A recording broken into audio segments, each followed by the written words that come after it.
Welcome everyone to DevGaming presents Magic the Gathering Gatecrash. So what we're planning to do is with each new Magic the Gathering set we're going to try and go through and do you a set review. What we're going to do is we're going to do it from the point of view of the casual player or drafting, going to a pre-release, that kind of thing. If you want a more in-depth tournament or competitive based breakdown, there are people out there with much more experience and knowledge than us, so we're just going to give you the knowledge we've got.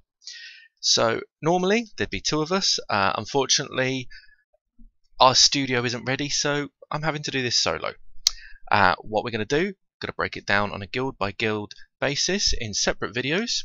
This video is mainly just the introduction, but I'm also going to cover the artifacts and land in this as well. So fingers crossed you'll get the information you need. Starting off, we've got Illusionist Braces. Now this happens to be probably the second favourite card we've got in this set, purely because it is amazing. 2 mana equipment that literally lets you copy everything. Combine this with all of your guild mages that you obviously get in this set, and you get some real powerhouses. You can take the cheap little guild mages, which are good on their own, double their abilities, and it just becomes runaway insane.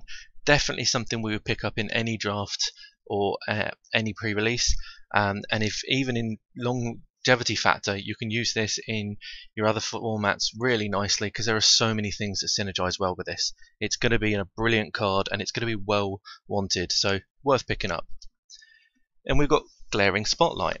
Now hexproof has always been a pain to deal with, and there is a fair few hexproof cards in this set, so having a way to deal with it, really useful.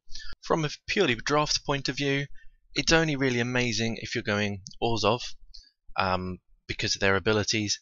Getting everything hexproof can really get you in there for a good hit on one turn, and then you maybe even get a couple of win conditions out of it. It's not the best in a draft situation, purely because, as I say, really your opponents need to be playing Dimir to have a lot of hexproof, otherwise it may just be a wasted card. Good for sideboard, good for casual play, not amazing in a draft. Thespian Stage. It's your standard fun land. It's useful. It is actually Kenji's favourite card in the set. It's brilliant. It can do anything you like. Admittedly, from a draft point of view, you need to have some other decent lands to copy from. You need to be lucky on that. From a casual play though, it's brilliant because there are so many decent lands around. Just to be able to copy it, what more do you want? You couldn't ask for anything more out of a land. It's brilliant. Grab it, keep hold of it, you want it. Armor Transport. This is brilliant for Boros, because Boros, you want battalion. You want to be attacking with multiple creatures at once. You want at least 3 creatures to be going in. This, it's going to be triggering your battalion all the time. You don't have to worry about it dying to blockers, so very useful. And it's either going to do a bit of damage or it's just going to tie up one of their creatures. It's great for 3 mana to just keep throwing in. Definitely one to pick up if you're playing Boros. Probably one to pick up if you're playing most other guilds, but Boros, definitely want it. Millennial Gargoyle. It's a 2/2 flyer for 4 mana. It's nothing special, it's not brilliant, but quite a few of the guilds don't really have a lot of flyers. When it comes to the draft, it's certainly worth picking up. You can never argue with a good couple of flyers, but it's not amazing. It's going to be good for Dimir though, so that you can cipher your good spells onto it. You got evasion, you get in there. Prophetic Prism. It's colourless mana fixing. It's useful for pretty much all the guilds because, let's be honest, we've all had that game where you just cannot draw the right mix of mana. So it's worth doing. Giving you extra draw, it's a good little card. For a common, it's certainly worth picking up a few in the draft. If you can, you can throw them in any deck, so they're certainly going to be worth it, but there will be quite a few of them.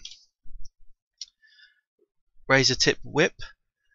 It's an Orzhov special artifact. It's going to be good for grinding down your opponent. It's not amazing, and it's it's going to be niche in a lot of situations. It's not something you'll be main decking in a lot of situations, but for an all sort of deck, definitely.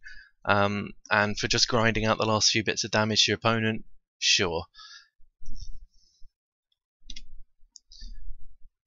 Riot gear. So yeah, it's good for Gruul. Gruul constantly attacking. Gruul wants to beef up their creatures.